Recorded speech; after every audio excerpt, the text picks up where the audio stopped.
Good day, everyone, and welcome to our kickoff meeting. I would like to introduce myself. My name is Billy Ricardo Cap, your project manager for this project. And I'm also a Six Sigma white belt holder. And these are my project team member. We have Hermelin de la Vega, our in-house human resource manager. We have Ina Faith Pitao, our in-house financial manager. We have Noemi Velges, our in-house marketing manager. We also have Jeraine Marie Baisa, our in-house production operations manager. We also have Jefferson Estenzo as our technician. And we have two associates, and they are Rosebel Aguilar and Jeneline Limpo. So let me introduce you our three key stakeholders. So we have employees, customers, and suppliers. First, we have employees. We care for the employees. If not because of their hard work, this project will not be possible. And of course, we have customers. Every business should have customers to be able to sell the products, of course. So that's why we need these customers, and we consider them as our key stakeholders. They have the they have the highest satisfaction level to fill in for. And next, we have suppliers. We need their raw materials. We need their connections to other businesses to be able to become more innovative and make this project more successful. And our project sponsor will be Mr. Renz Simpao. Without his sponsorship, this project will not be visible and will not be able to be born as well. So let's go now in depth to our project. So what is the purpose of the project? We made the purpose to make a project feasible through the presentation of its deliverables, which are the aspects: the management aspect, marketing aspect, financial aspect, production and operation aspect. We have the socio-economic aspects. And then the business case.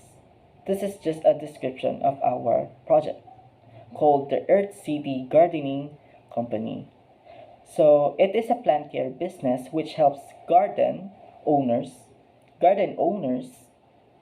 in beautifying their gardens and landscapes. A company that will teach and promote in taking care of our environment and giving love for Mother Nature. A company that shares compassion to develop an environment that is happy, productive, healthy, and beautiful. This business is trying to make planting pots out of eggshells, because the benefit of this project has something to do with the new plant growing ingredient that is coming from the eggshells. And the deliverables will state the feasibility of this project. So what are now the goals and metrics of this project? So the goal is to provide all different analysis and other figures, from stakeholders analysis, risk analysis, network diagram, from the costing or the work breakdown structure, dictionary and cost, work breakdown structure, Gantt chart.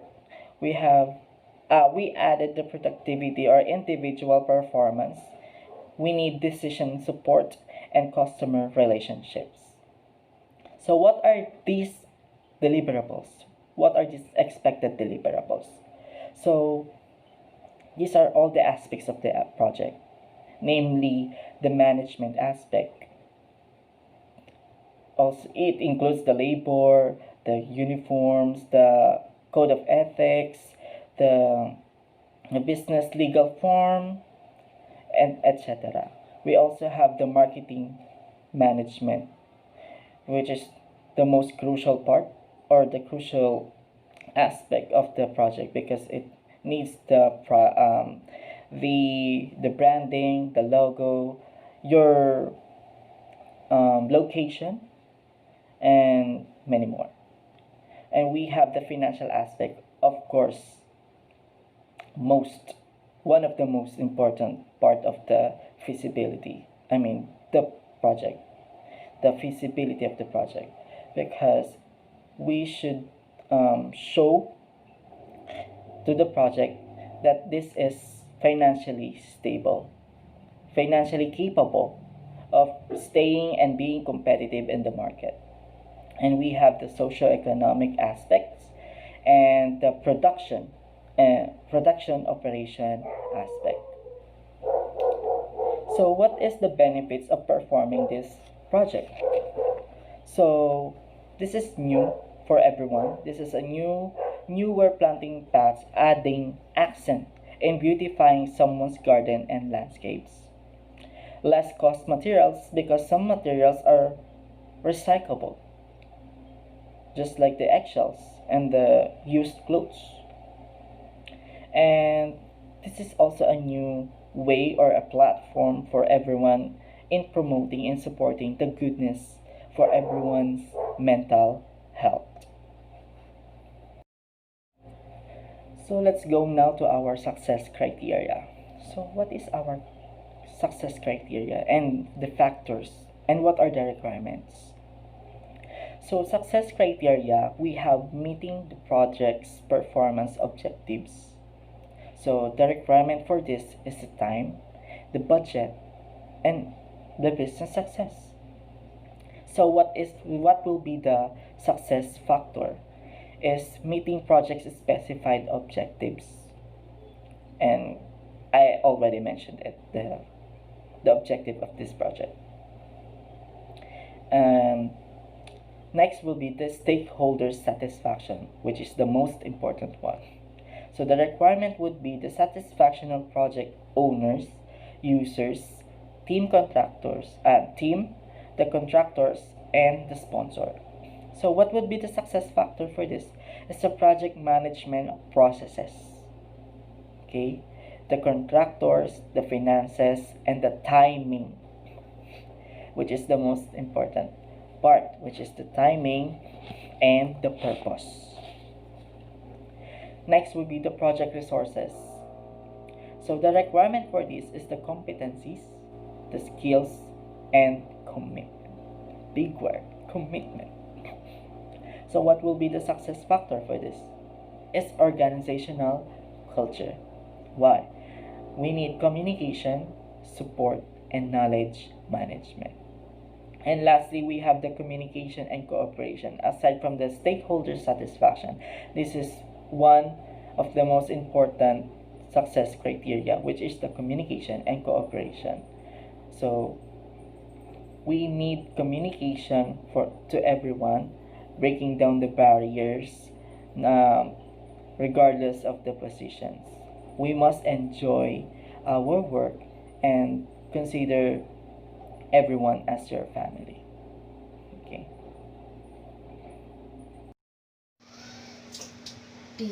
PMBOK stands for Project Management Book of Knowledge, is a framework of standards, conventions, processes, best practices, terminologies, and guidelines that are accepted as project management industry standard.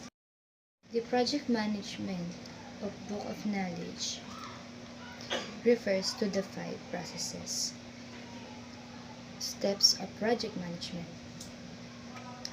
First is initiating, planning, executing, controlling, and closing. It contains many processes and techniques of project management by which to evaluate or complete the way your run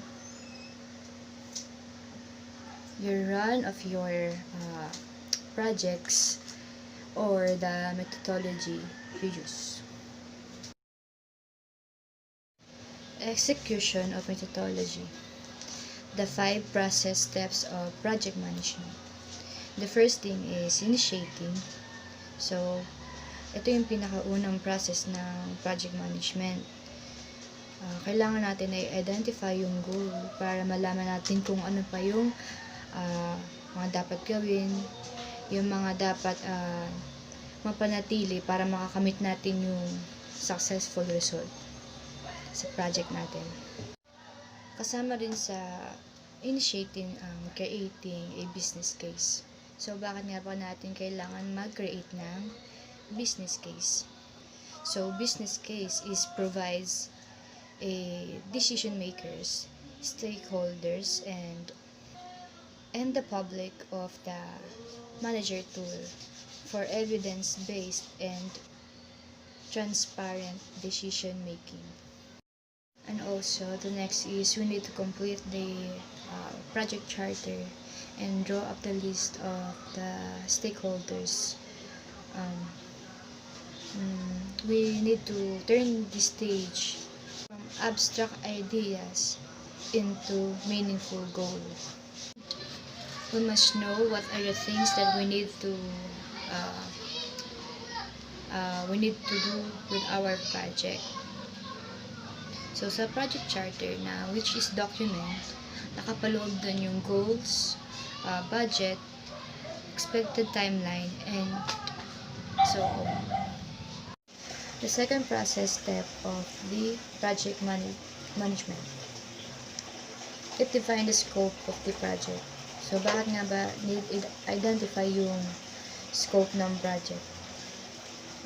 Para ma-determine natin yung specific goals, deliverables, features, functions, task, deadline, and ultimately cost. In other words, it is what we need to achieve and the work that must be done to deliver a project. And bakit nga ba mahalaga malaman natin yung scope ng ating project?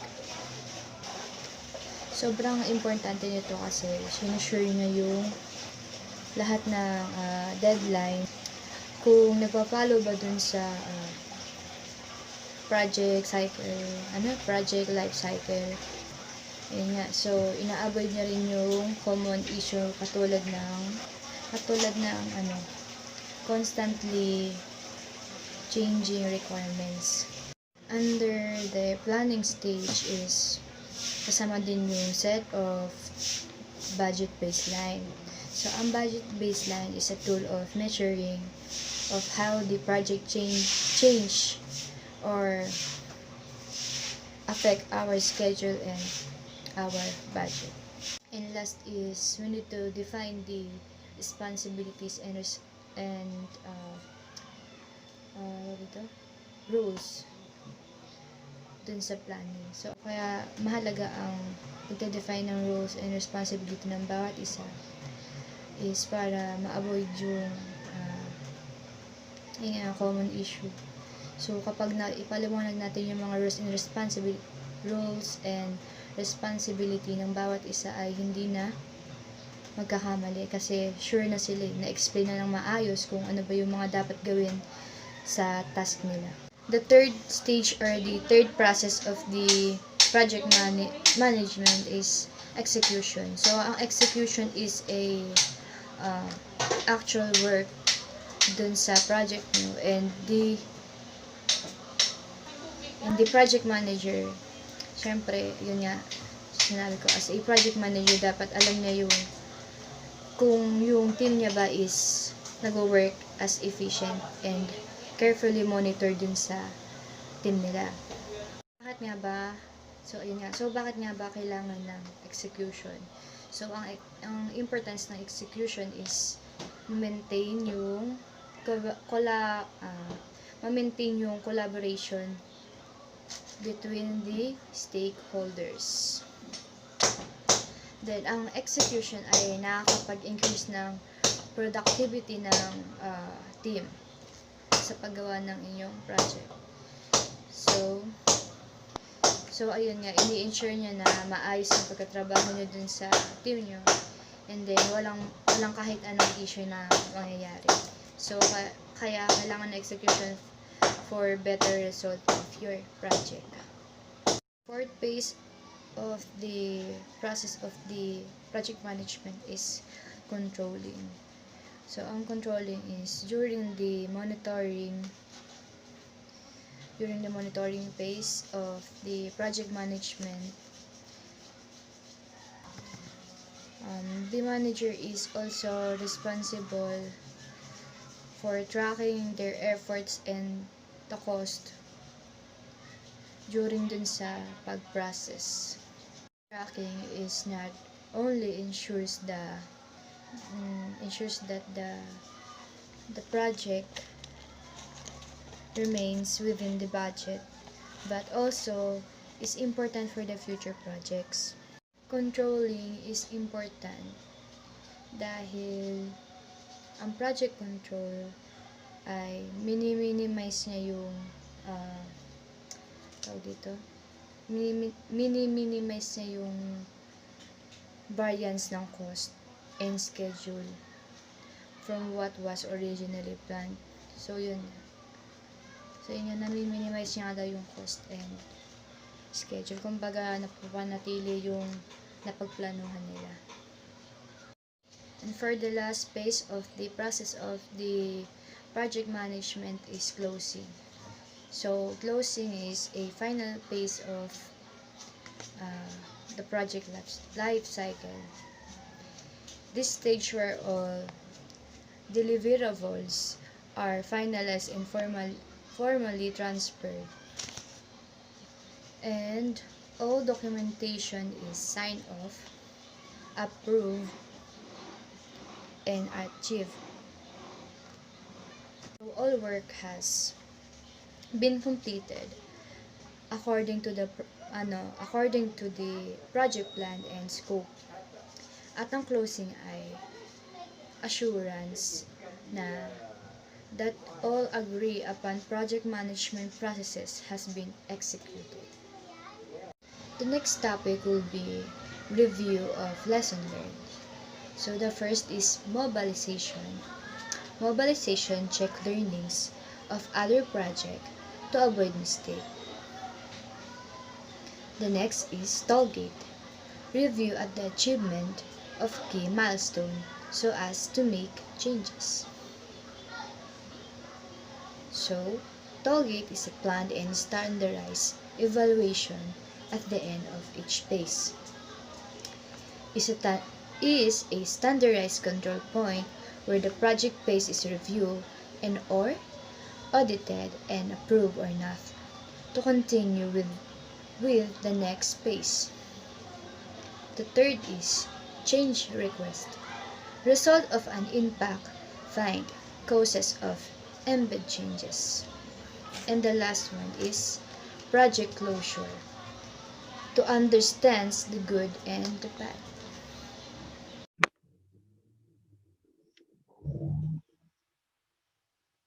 So for the next slide, we have the project planning.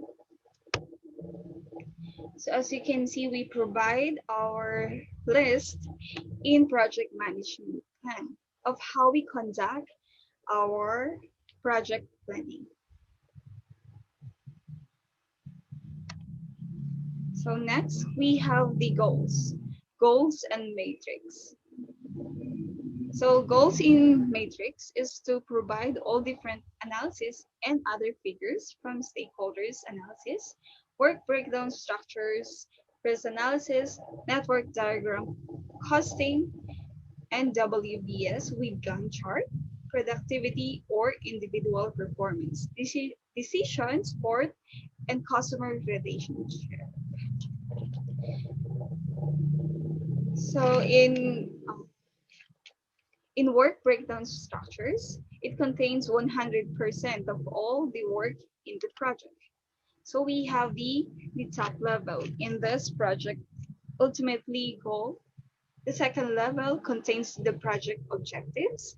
The third level has the project outputs, and in the fourth level is in the for the activities.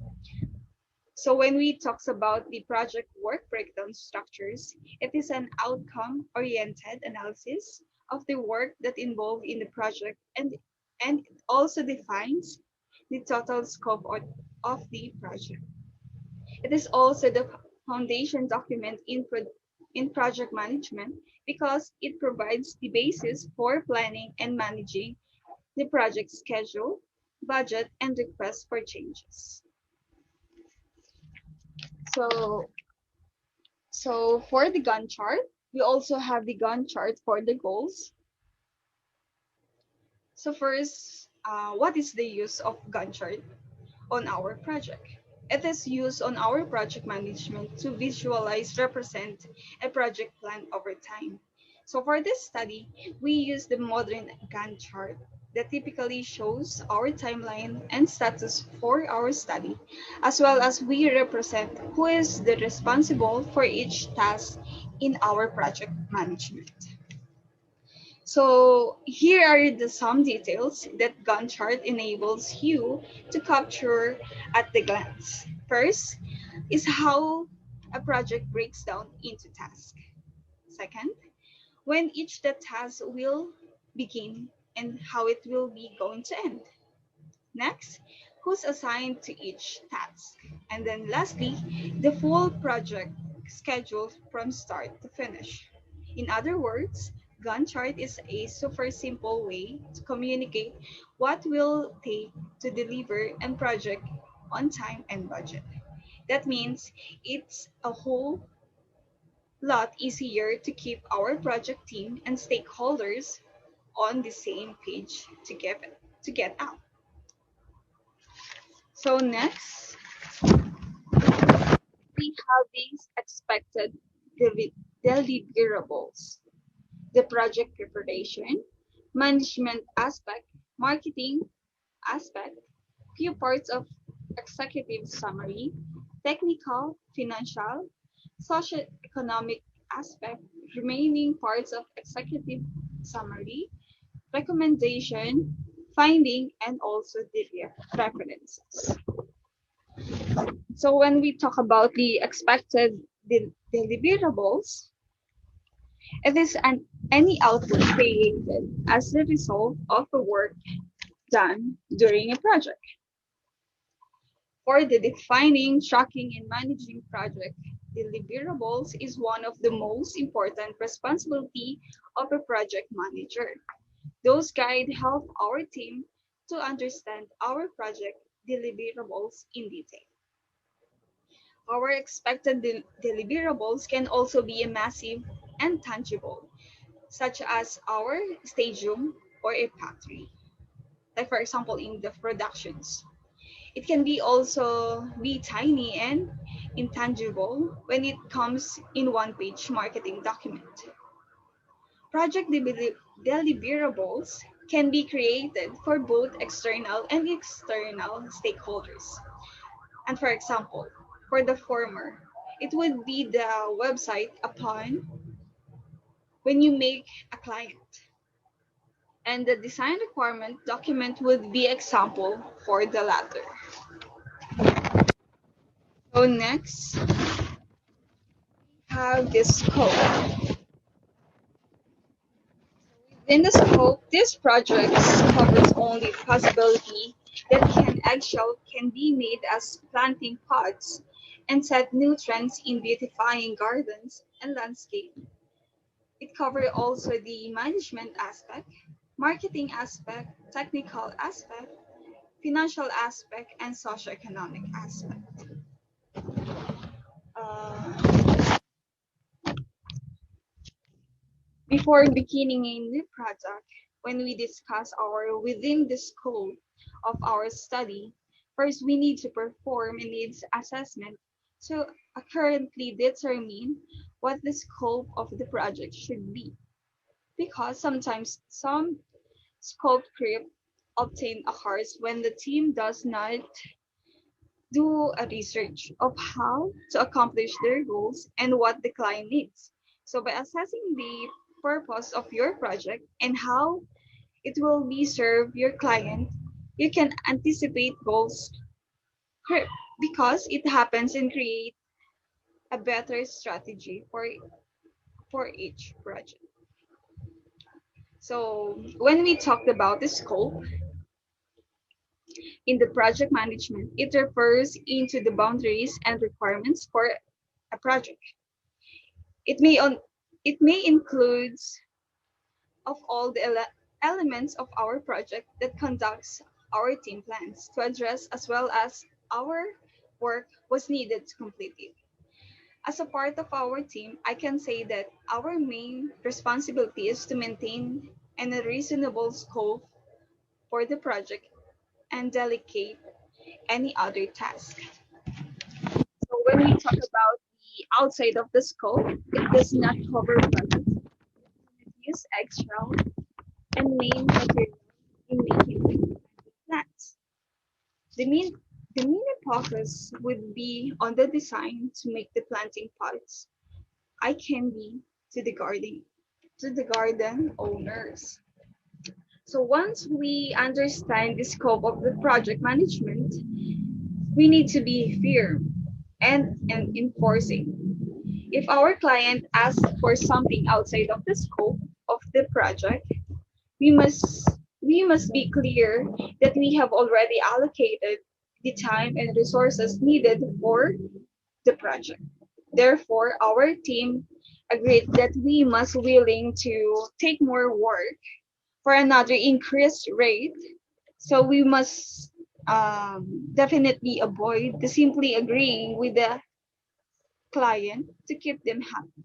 The most successful projects require mutual communication and respect for everyone's time and effort. So we also have the assumptions. The assumptions is about the project is the following Six Sigma DMIC approach. The agency has limited experience in doing projects according to this methodology. This project assumes that all stakeholders will understand and accept the Six Sigma related work projects and for the deliverables. So for the number two, this project has support from the sponsor. This project assumes that this sponsorship and support is sufficient to push successful implementation of solution that result from the project. For the definition or for the explanations in the assumptions in our everyday lives, we are constantly operating under assumptions. The, the fact of the matter is that assumptions can be proven wrong and at any time effectively throwing a wrench in our place. That's why, as a production manager on the study, it is critical to understand what project assumptions are and how to properly identify them during each project planning phase. Scope Management Plan. Within the scope, this project covers the possibility that eggshell can be made as planting pots and set new trends in beautifying gardens and landscapes. It covers also the management aspect, marketing aspects, technical aspects, financial aspects, and socioeconomic aspects. Outside the scope, it does not cover projects that do not use eggshell as main material in making planting pots.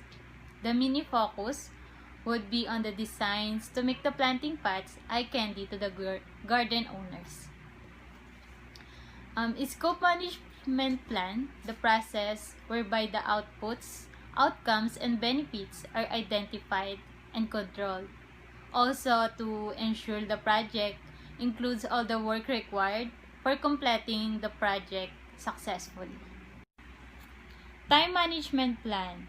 Our time management plan, if you notice, our key milestone is project preparation. Start on October 19 to November 8.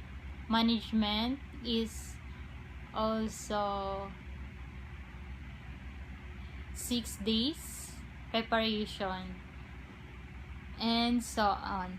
Time management refers to the way we organize and plan how long we spend on particular operations, like key milestone, our tentative schedule. For the busy businesses, time management is critical so that they can prioritize all their job duties and accomplish their goals faster. You will able to take on new opportunities and expand your company in profitable many as you manage your time better. Cost management plan. This table, if you notice, labor's rate maximum is 450 and the minimum rate is 370, which is the associate. And the total cost is 382,103. Cost management plan. This is our cost management plan, the description of the calculation, allocation, and cost control of the project for the resources needed to complete all project activities, and will be designed, financed, and managed. Quality management plan. This table acts of overseeing all the activities and tasks needed to maintain and desired level of excellence. Includes the determination of quality and assurance, quality control, and improvement. Also, ensure that an organization, product, or service is consistent. This quality management helps the organization achieve greater consistency in tasks of activities that are involved in the production of products and services. It increases efficiency in processes, reduces wastage, and improves the use of time and other resources. It helps improve customer satisfaction. Risk management plan. Through this table, our risk management plan indicates that funding is the first potential risk that has one possibility and two effects to prevent this risk. The approach is to minimize, and it needs to be used and well distributed when the control frequency is at medium level. Stakeholders.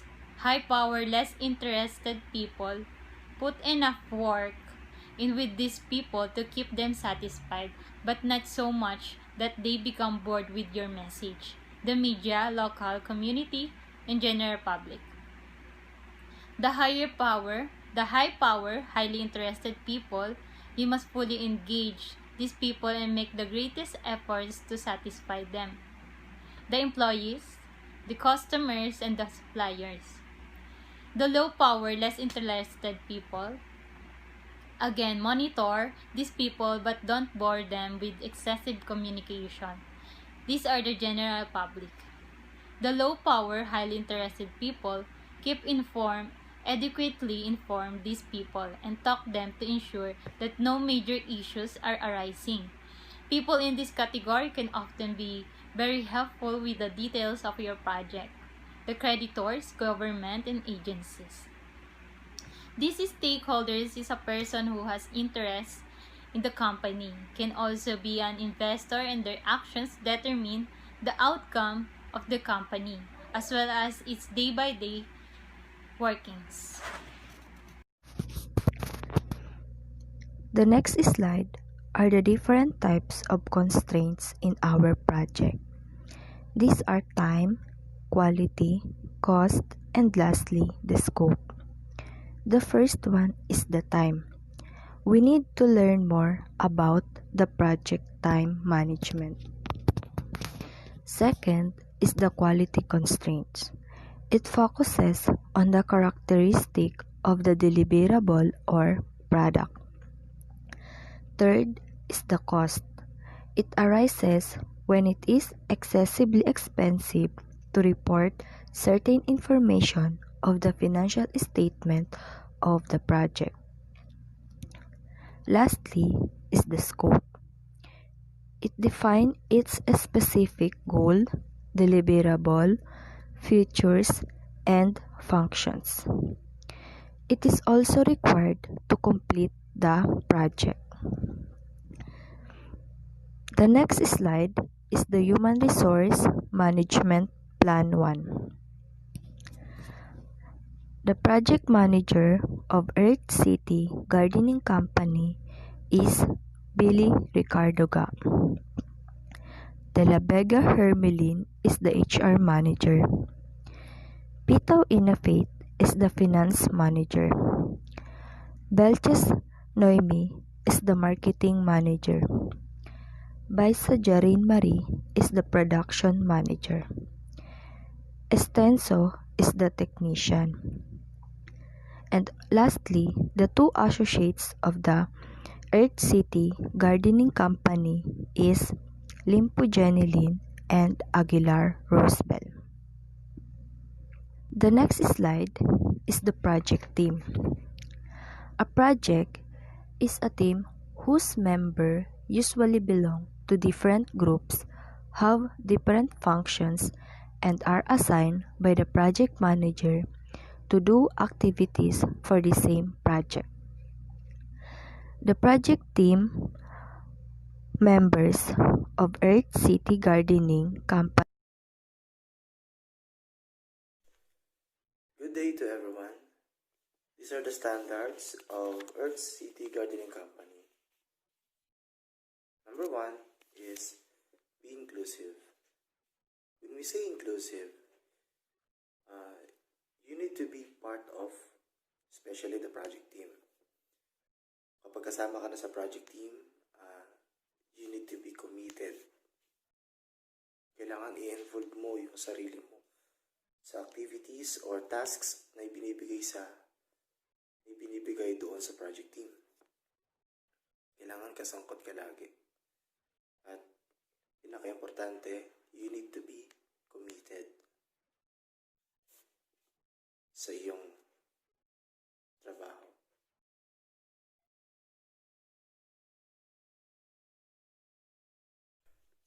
Number two is you need to be considerate. When we say considerate, dapat ay maging maalalahanin ka sa kasama mo sa project team. For example,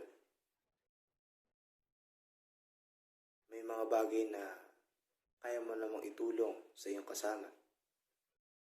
Kaya mong i-offer sa kanya yung help na kailangan niya kasi nahihirapan na yung isang member ng team niyo. So, kailangan maging maalalahanin ka sa mga ganong mga sitwasyon. In that case, matutulungan mo siya. So, next time around naman, kapag ikaw ay nangailangan, siya naman yung unang-unang dadamay para sa'yo. So, yun yung kailangan natin. You need to be considerate.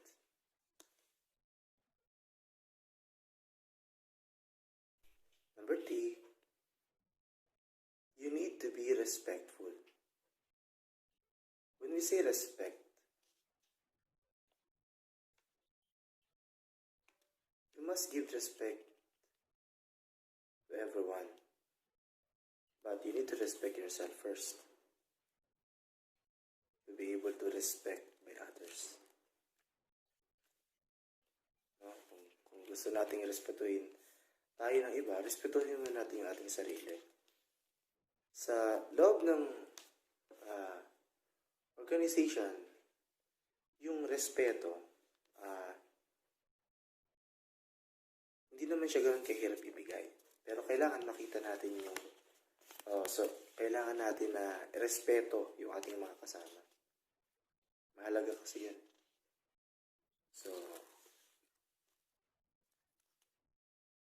napakahalaga ng respeto when it comes sa project team. Number 4 is don't harass. When we say don't harass, sa loob ng sa loob ng isang team, for example, meron may mga seniority dyan, di ba? Paano yung hindi natin maharas yung ating mga katrabaho? For example, ikaw si team leader. Halimbawa, ako si team leader. Tapos si employee 1. Ako, bilang team leader niya, dahil nga bagong sahod kami, sasabihin ko kay employee, uy, libre mo naman kami, blow out mo naman kami. Kasi bagong sahod tayo. So, the employee will be obliged na para mapipilitan siya na, sige, kasi team leader ko ito, kailangan sundin ko yung sinasabi niya. Kailangan ilibre ko sila. Which is, hindi naman mali, pero ginagamit mo yung authority mo bilang team leader. Ginagamit mo yung position mo para makatake advantage ka sa employee. Diba? Para sa member. Which is mali. Huwag natin gamitin yung ating position. Kung tayo man ay boss, kung tayo ay leader, huwag natin gagamitin yung ating position para take advantage sa ating mga employee. Kasi hindi naman sila makakahindi sa atin. Diba? Kahit ano i-request natin. So, dahil bilang boss, yung ating pagtingin nila sa atin, hindi nila tayo maiindihan. So, huwag natin gamitin. Don't use our position. That's very important.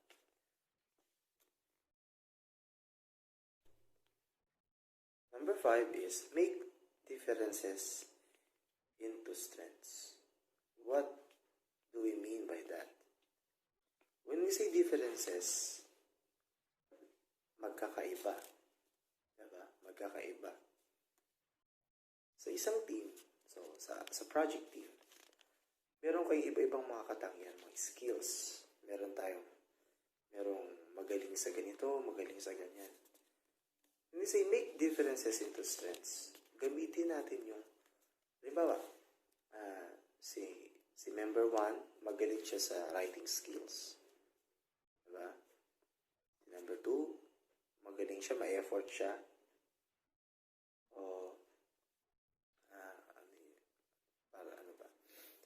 Ayun, halimbawa, si number 2, ma-effort siya, magaling siya sa dumiskarte. Parang ganon. Si member 3 naman, magaling siya sa analyzing. Diba? So, si member 4, magaling siya sa historic. Mga ganon,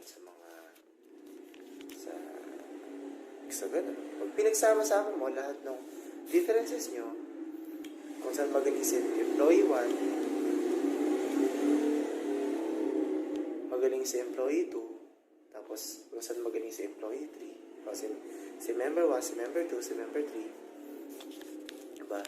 Makakabuo kayo ng isang team na malakas. Diba?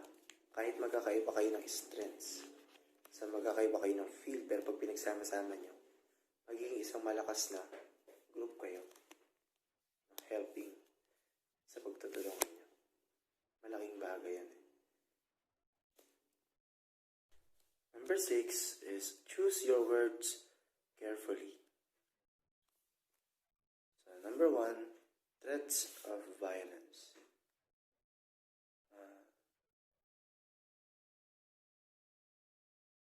Niniwala ba tayo na sa kasabihan na words are sharper than blades?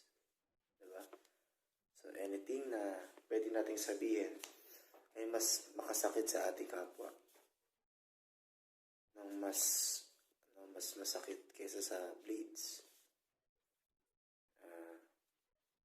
Number 1 is threats of violence. For example, pinupuli or sinasabihan ng masama. kita, gano'n.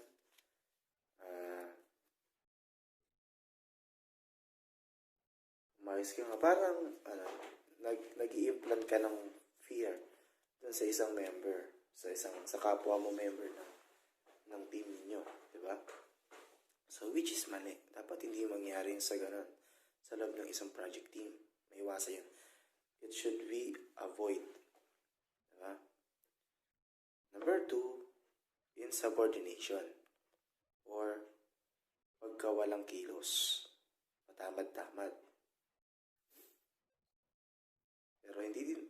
Pero masama rin naman yung puna ka ng puna sa kapwa mo. Diba? Kumilos ka naman, diba? Ang tamad-tamad mo. So, i-encourage natin yung ating kasama sa nicest way. I-convince natin sila na, uy, tulong-tulong tayo dito sa team. Diba? We should avoid rin yun. Mga ganong mga instances, mga ganong pangyayari. Na magkaroon ng parang, punahan. Diba? Magkakaroon ng ganong mga punahan. Next is, discriminating jokes and language. So, sa loob ng team, hindi naman masamang magbiro sa kapwa. Hindi rin masama na paminsan-minsan ay magbiruan. Pero, alam niyo yun, mga jokes na below the belts. Diba kung tawagin? Alam niyo naman yun na dapat hindi nabanggitin, binabanggit pa. Diba? Which is, mali. Kailangan ma-eliminate din yung mga ganung pag-uugali sa isang team, sa loob ng isang team. For example, bibiro ka ng ganito, hindi mo naman alam, ma-offend yung kapwa, yung isa, hindi mo naman alam na ma-offend siya, diba? Dapat mag-isip ka muna bago mo sabihin yung isang bagay, diba? Hindi yung basta-basta ka magbibiro. Hindi naman pala siya nakikipagbiroan sa'yo. Diba yung mga ganun? Tsaka, it is important to understand na be professional. Diba? Kapag ka nasa loob ka na ng isang organization, especially sa project team ninyo, you work as a professional. No? Ganun dapat yun. Next is, sharing sexual, explicit, or violent material. What is the meaning of this? What do we mean by that?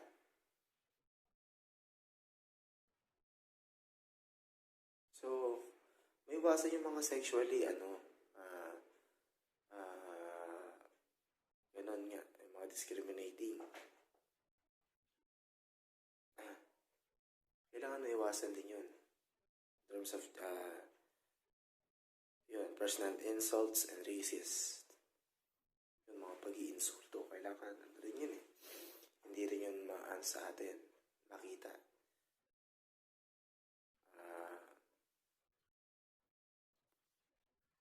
When we say personal insults, kasi, katulad yung kanina, parang discriminating jokes and language, parang hawig lang din siya nun So, itong personal insults, meron kang alam tungkol sa kanya na ginagawa mong biro. For example, ako, kilala kita, alam ko may ganito kang issue sa buhay mo. Diba? Ako, para makapagbiro lang, gagawin kong biro yun. Alam ko nang may insulto ka. Parang yung iinis ba? Kailangan ma-eliminate din yung mga ganun mga ganung bagay sa loob ng isang team. Next is unwelcome sexual attention. Ito. Sa panahon kasi ngayon, kailangan pantay-pantay ng ating tingin sa mga tao. Lalo na sa gender. We should respect others kung ano yung tingin nila sa sarili nila. So, sa isang company, sa loob ng isang team, hindi naman maiwasan na magkaroon ng what we call this bisexual. For example, bawa among of you merong isang gay or tomboy, ganun, kung ano man yan, di ba? So, i-treat natin sila as kung paano nila gusto silang i-treat. Halimbawa, gay. Gusto na i-treat natin sila as a women. Diba? Ibigay natin sa kanila. Ito yun, ay respeto rin sa kanila. Diba? Magbibigay respeto rin yun sa kanila eh. Binibigay natin sila ng ganoon. And, dire-respect back din nila tayo. Respetuhin din nila tayo. So, yung mga ganun bagay, choose your words carefully.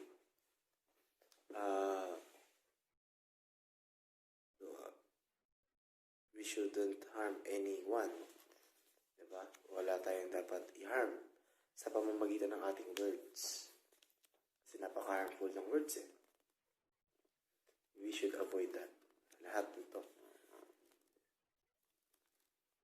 Diba?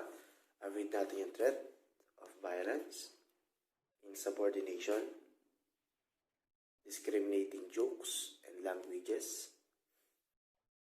personal insults, unwelcome sexual attention. Kailangan yun, ma-eliminate natin lahat para magkaroon tayo ng healthy environment sa ating team. Environmental laws and policies.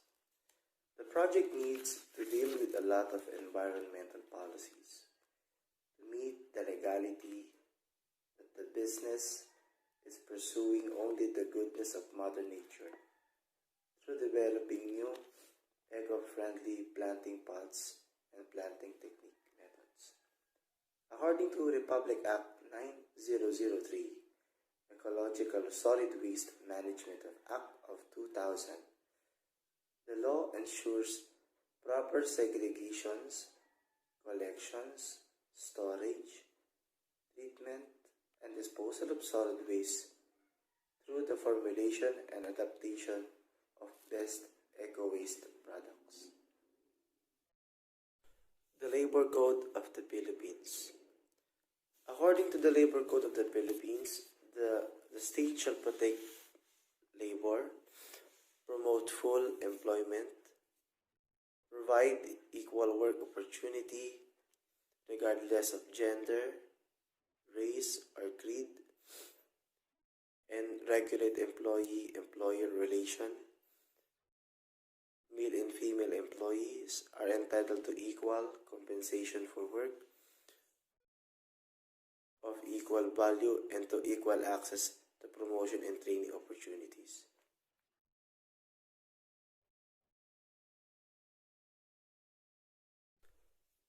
The Labor Code of the Philippines is also determines all employment practices and labor relations in the Philippines.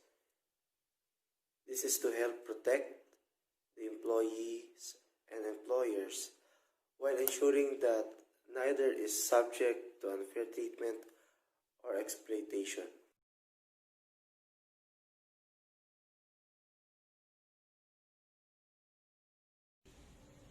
Written requirements. These written requirements are requirements that is recorded in soft or hard copy. Sometimes written in a contract for the employees to know what they are required to do. The first one is to do work properly. The employees need to do their job and task accordingly. They need to make things in order. Step by step in an organization, cooperation is needed. So, employees should cooperate to one another. Their tasks will finish that task with high quality. If there is cooperation, there is nothing that is neglected. Cooperation is one of the most widely taught skills at early age. We are taught united, we stand, divided people. Cooperation is meant to work together to achieve a common goal in the workplace. This means a healthy environment in which employees work side by side to achieve both personal and organizational objectives. They must work with others instead of against each other to be productive. It's also important in our organization that everything will finish on time. That is why cooperation is needed, because there is a daily quota. The employees are required to work fast in order to reach or exceed the quota. Finishing the task on time is not only for the employees to do, but also for the whole organization progress. Being punctual with your work will not only increase your effectiveness, but will also help you earn a good reputation or at work when managers and seniors know that you always complete your tasks on time. It could lead the way for more professional opportunities at work. The equipment in the organization can be used by the employees for the job concerns only and not for personal use. For example, the printer is an organization is for printing reports or other documents that is related to the organization, and the employees, even the officers are not allowed to use it for their son or daughter's project in school. If the employees are not able to go to work or not able to go to work on time, they must inform their line leader for the organization. If you are absent and the organization is not informed about this, you will be marked as a whole or absent without leave. Make sure that your reason for being absent is valid. It's no secret that employers accept their employees to be to work on time, but they also realize that being late or missing work is inevitable and happens to the best of us. Even your boss and boss have been known to be late too. We're all guilty of accidentally sleeping on occasion. And then there are the circumstances beyond our control. Bad traffic, icy road, sick kid, getting sick from said sick kids. One thing for sure though, if you're going to be late or unable to come to work, it's important to give your supervisor a heads up. Unwritten expectation of employees. These are the things that we are need to do even if they are not mentioned to us. In other words, we need common sense about this. Horseplay is not allowed inside the workplace. It may lead to a serious injury. The employees should know how to control themselves. They should know that they are responsible for the safety of everyone. They are alert for potential risks and dangers. They are engaged in safety best practices and behaviors, and they are aware of potential risks and dangers. For example, any tool, toes, or a toward a worker has the potential. Horseplay is not allowed inside the workplace. It may lead to a serious injury. The employees should know how to control themselves. They should know that they are responsible for the safety of everyone. They are alert for potential risks and dangers. They are engaged in safety best practices and behaviors, and they are aware of potential risks and dangers. For example, any tool, toes, or a toward a worker has the potential to injure and possibly kill. An injury as the result of horseplay in the workplace may need to be recorded on your OSA 300 log if it meets the standard for recordability. Clothes are how we present ourselves and can be a fun way to show your personality. However, inappropriately dressing for certain events can make you feel uncomfortable and potentially make you look unprofessional. So make sure you're wearing the right attire at the right times and the right situation. It is good to see inside the organization that everyone wears proper and appropriate clothes, even though you are not informed about proper clothes. You need to wear proper and appropriate clothes inside the company, especially if you don't want to disturb other with their work.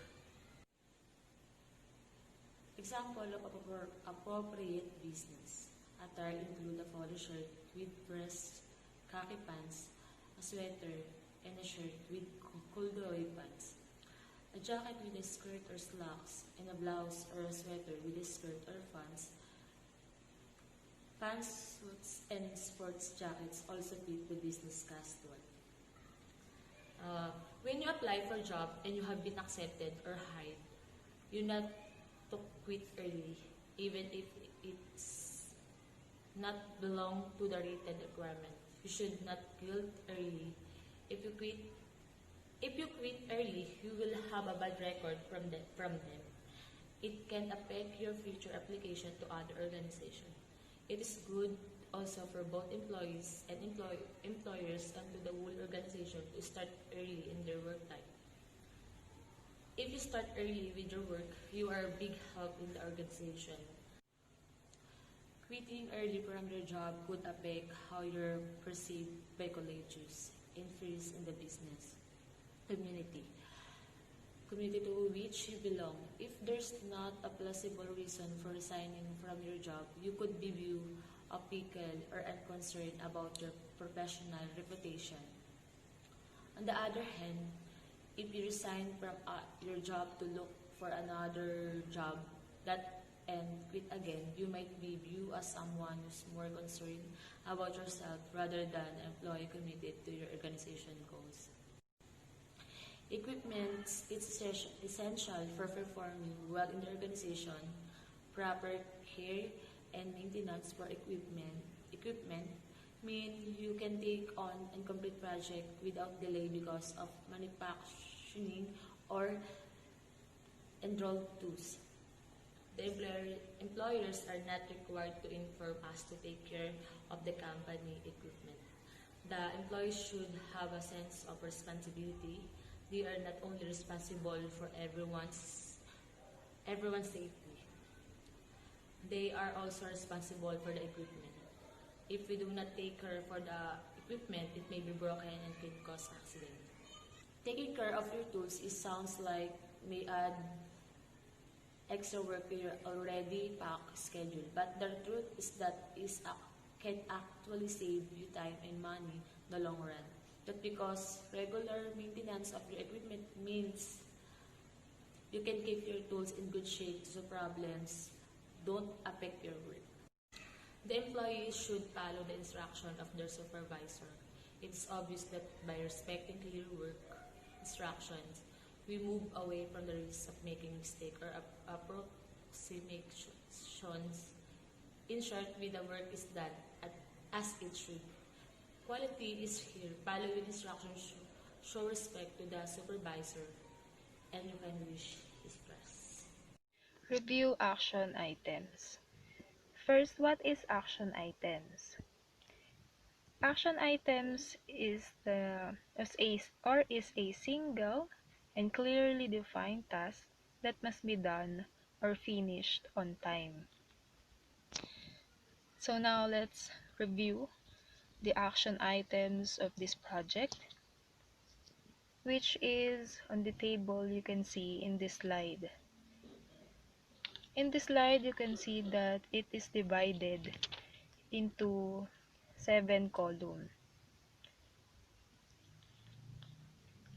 The first column is it indicates the start date.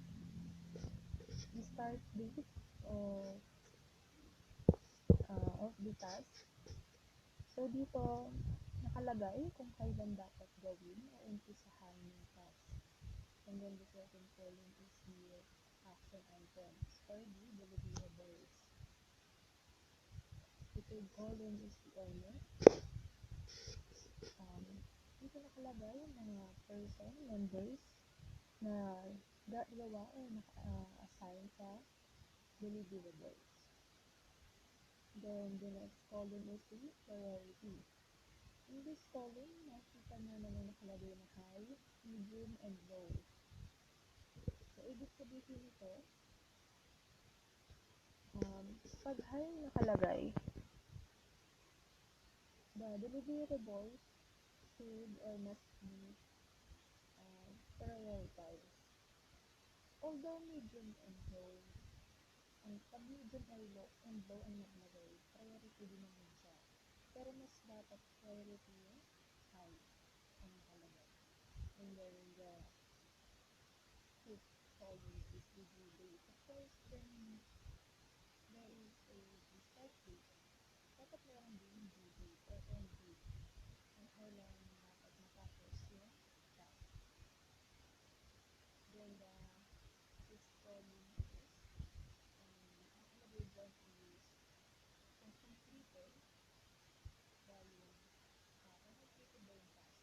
Nakalagay yan yung percentage. And then the seventh column is yung status.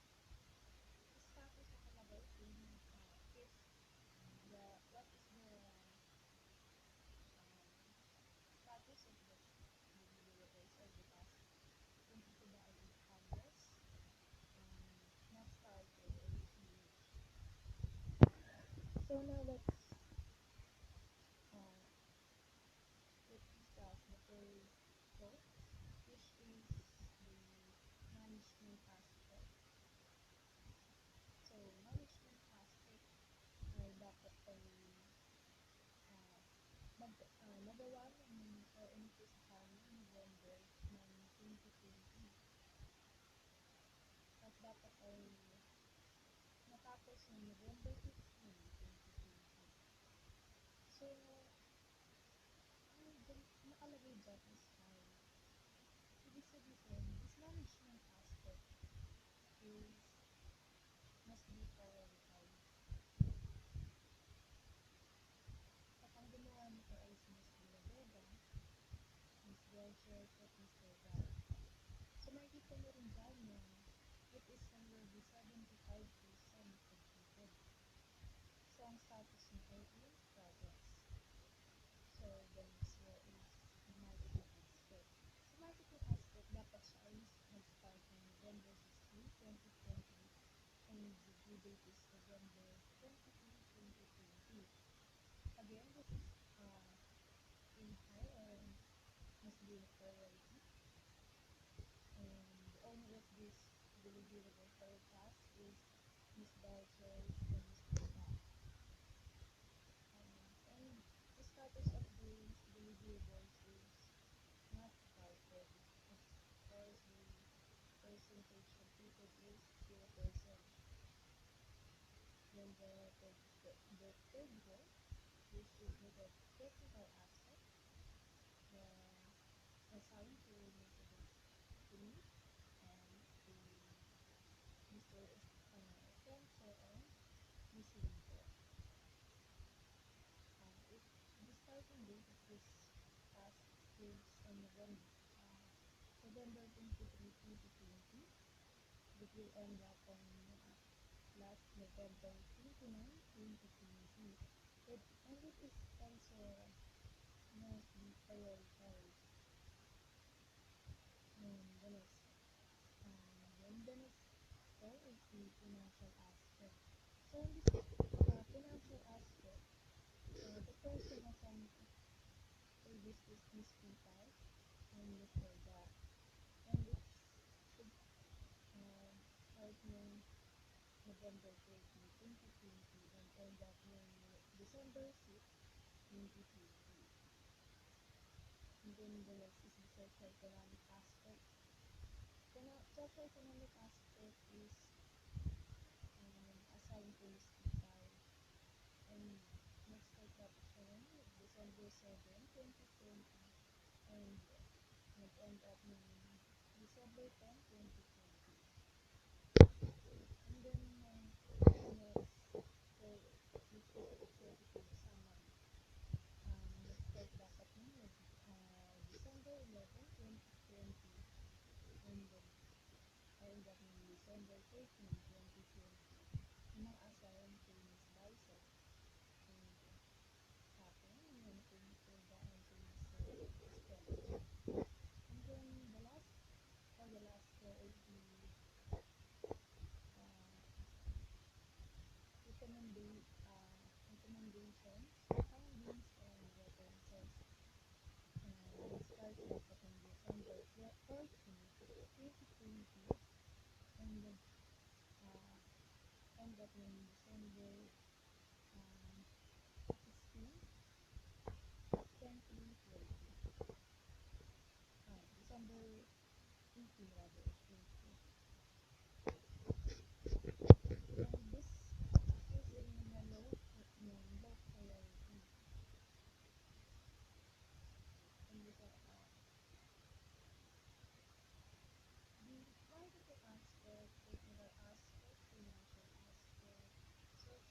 So now let's proceed to our question and answer portion.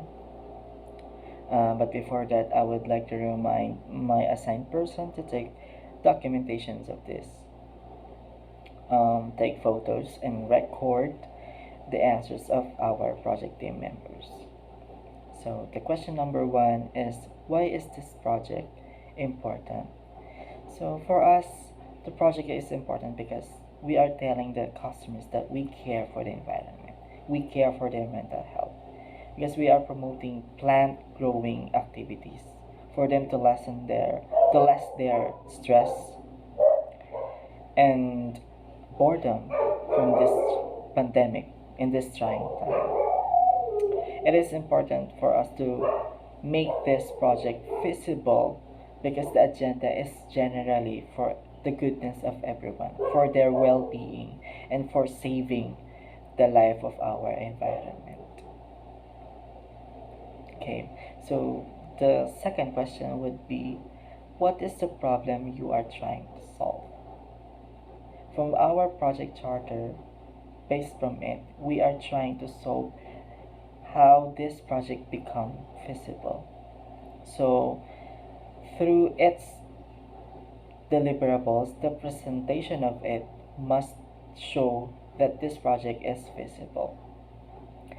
Starting from the management aspect, marketing aspect, production operation aspect, technical aspect, financial aspect, everything, every deliverables must present that this project is feasible. So, what would be the problem? The problem would be how are we going to make the how are we going to make this enter the market or the industry, because planting pots pots are already a trend.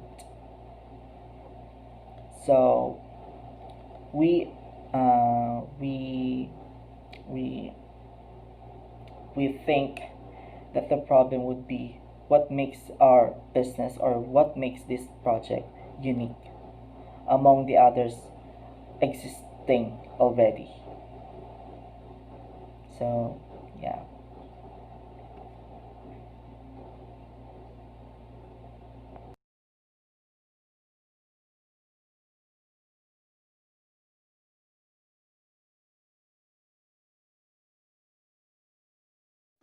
I'm expecting that the stakeholders will be satisfied and have a engaged team.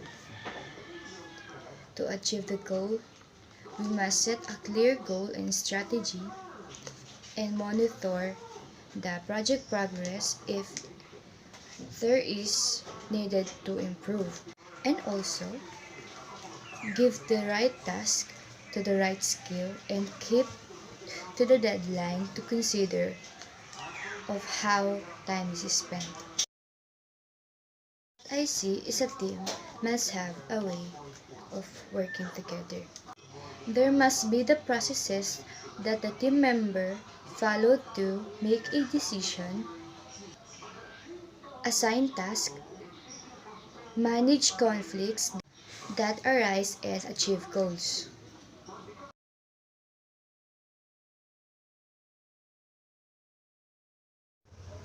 Yes, our requirements are documented by our project manager, Mr. Billy Ricardoga. And the platform we use are these two applications, which are Zoom app and Facebook Messenger.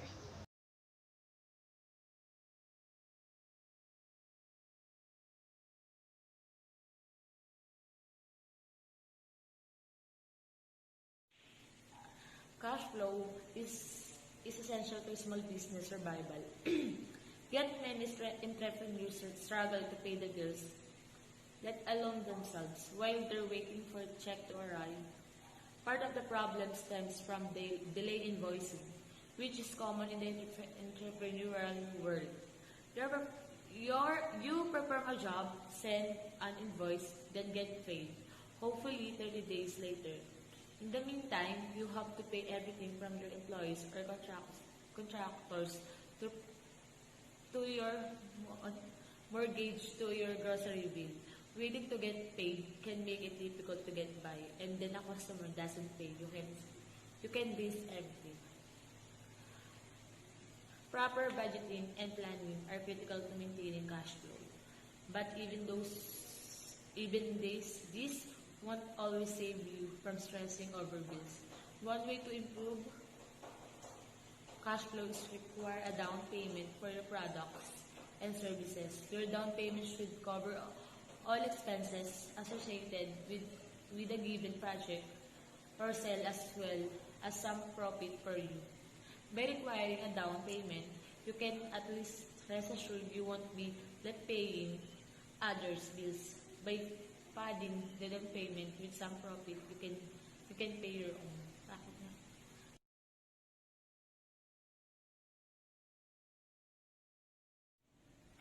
Here is this project success criteria. Number 1, product quality. We will make sure that our customer will be satisfied with the quality of our product. Our customer will buy more of our product because they meet their standards. Our pot is different from our competitors because our pot is not made of plastic but made of cement with the presence of eggshells which help the plant to grow healthy. Number 2, price competitiveness. You can buy our product at a reasonable price compared to others that has high price. You can say to our product, sulit na. Number 3, promotion. We will use the social media, promote our product through posting on Facebook, Instagram, and Twitter by making video clip and uploading it into YouTube. We will reach our customers. Unlike with our competitors, we will take photos of our satisfied customer, including their beautiful plant is planted to our product. This will be another way to promote our product. Number 4, human capital. Our organization is complete with workers. We will make sure that every employee is working effectively and there is assigned tasks and no tasks is neglected or delayed. Number 5, financial position. We have our capital that can provide the needs of our product. Aside from that, we have also a finance source that will support our organization in the long run.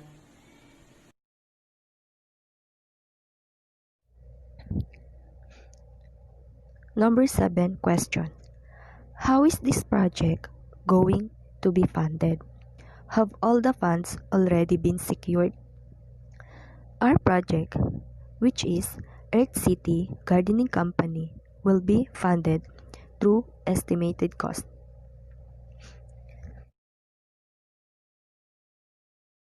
Number 8 question. What are the constraints?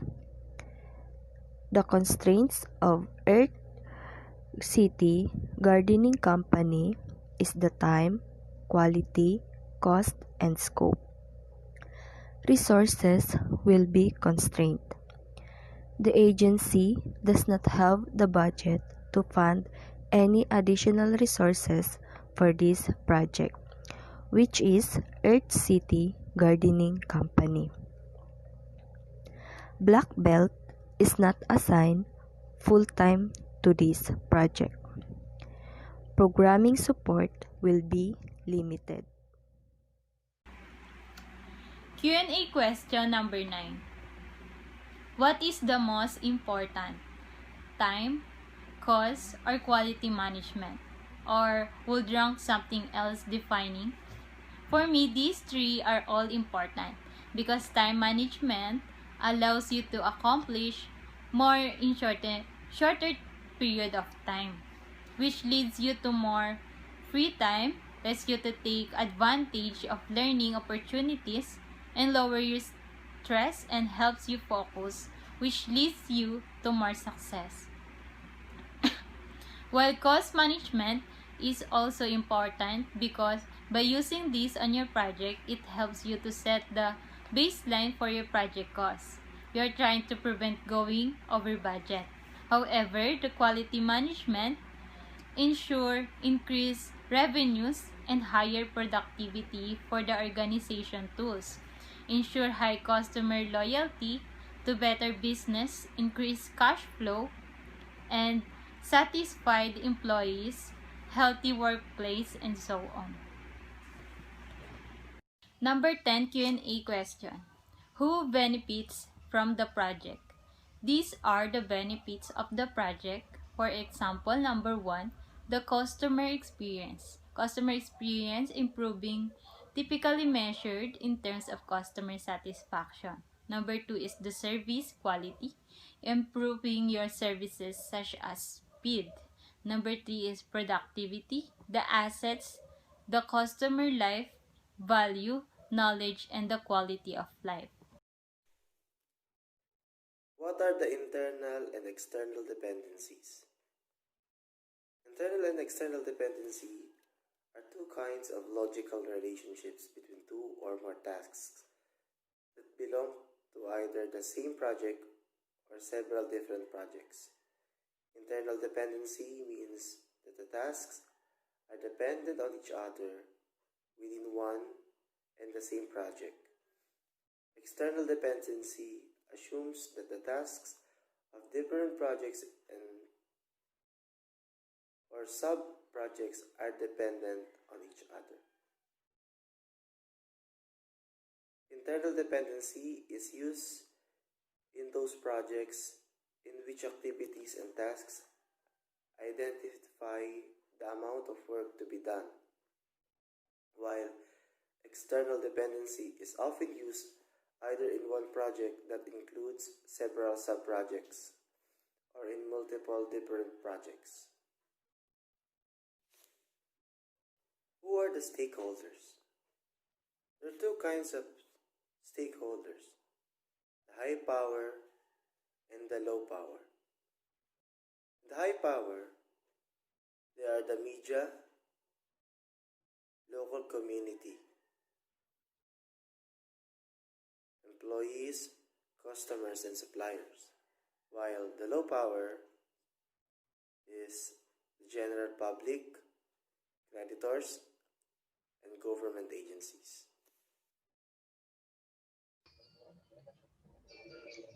So we have the question in number 12. What is in the scope? So that is for the activities that fall within the boundaries of the scope statement are considered in scope. And for those are accounted for the schedule and budget.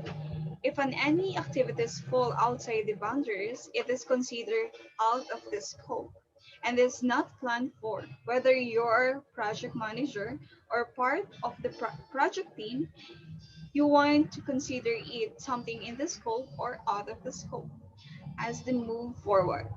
As for example, imagine that a client has asked for our team to build another designs for planting pots. For the outline of the scope, we need to set the boundaries for the project that may also indicate the items as in the scope, like to make a product testing and the product designs. And next, we have the question number 13. What is deliberately out of the scope and why? So this is talk about the some business that are not using the eggshell as for their main material in making planting pots. So for the scope on of an article, it is the topic or subject matter, which is that defined by reliable resources. The extent of the subject matter identifies the range of the materials that belongs in the article and thus also determines what does not belong. Ideally, the introductory sentence or at least introductory paragraph of an article should make clear what the scope of article and if the scope falls out of the out, for example, it is inactivity. It is considered out of the scope and it is not planned for.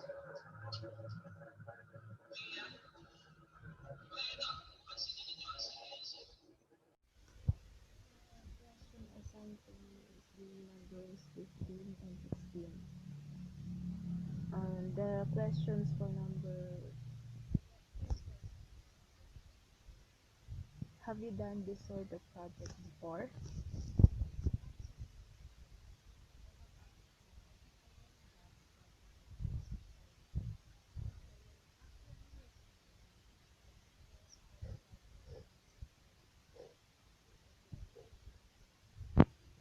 They have something in common.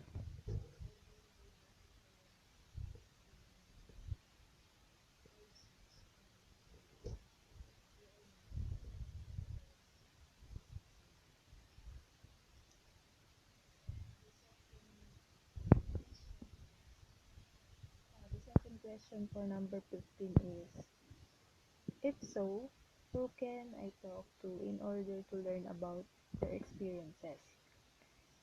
I can talk and ask to the project manager, um, my classmates who have also done a similar project and project sponsors. Of course, those professionals because I know and I believe that their experiences about it are big help for this project.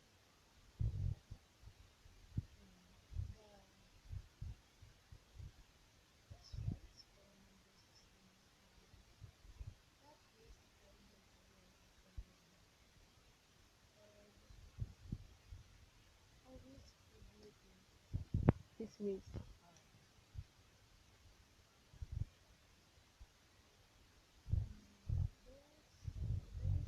that I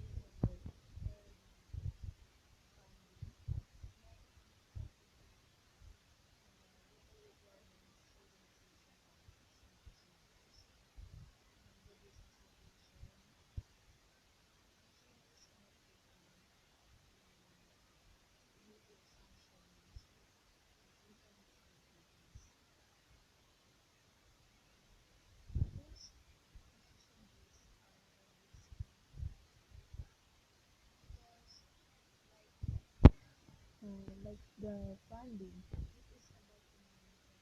of the project. Of course, pag funding ang pinag-uusapan dapat,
started.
So now I will be just collecting some documents before we end our kickoff meeting. May I collect the sign-in documents and some documentation like the pictures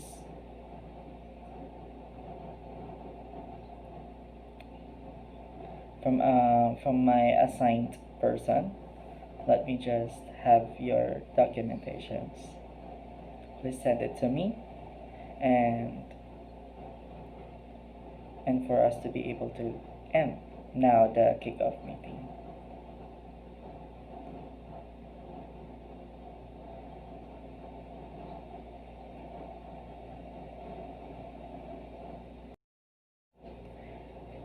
It's kind of sad that we have to end now our kickoff meeting, but we are gladly welcoming everyone to our team, to our project team. Let's all work hard and be productive every time. So thank you, and I hope we hope we see each other soon. Thank you.